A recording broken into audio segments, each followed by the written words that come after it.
Passer la parole parce que je suis pratiquement et personnellement la situation du Mali depuis 2010. Oui. Le président Ibeka vient de terminer le mandat que François Hollande lui a offert gracieusement. Ça, il faut le dire. Souhaitons qu'il amorce maintenant le mandat de l'Africain et que tout ce que nous avons observé de la conférence de Ouagadougou, Oui. en juin 2013, conférence au cours de laquelle la principale résolution était le cantonnement des mouvements rebelles, pas le désarmement. Nous avons vu ce que ce cantonnement a produit en termes d'insécurité, non seulement au nord du Mali, mais dans le Mali entier, dans le Mali profond. Il y a les accords de 2015 dont vous parlez. Madame Manuela Sike, si vous avez parcouru ces accords, vous devrez mettre les mains sur la tête. Parce que ces accords consacrent la zawardisation du nord du Mali, la soudanisation du nord du Mali. Je prends un seul article de cet accord. Ouais. Les ressources minières de la région, lorsqu'elles sont exploitées par l'État central, ce dernier doit, à concurrence de 45%, investir une partie de ces ressources sur place avant que la région concourt au budget national. Qu'est-ce que cela veut dire? Cela veut dire que lorsqu'on extrait par exemple les minéraux, on laisse 40% de l'équivalent en termes de francs sur le sol de la région.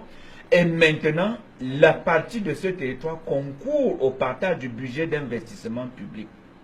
Est-ce que vous me comprenez?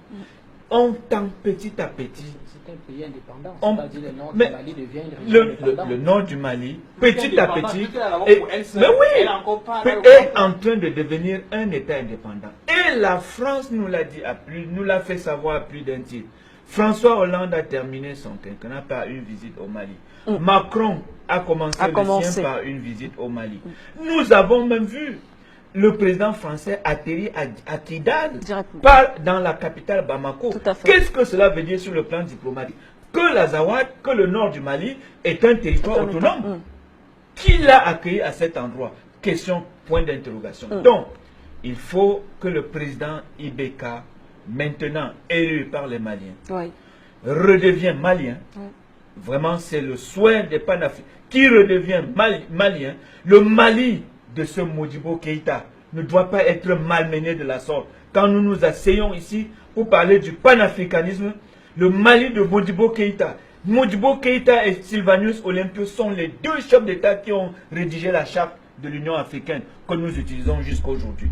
Ce pays se doit d'être respecté. Et la division du Mali est inacceptable.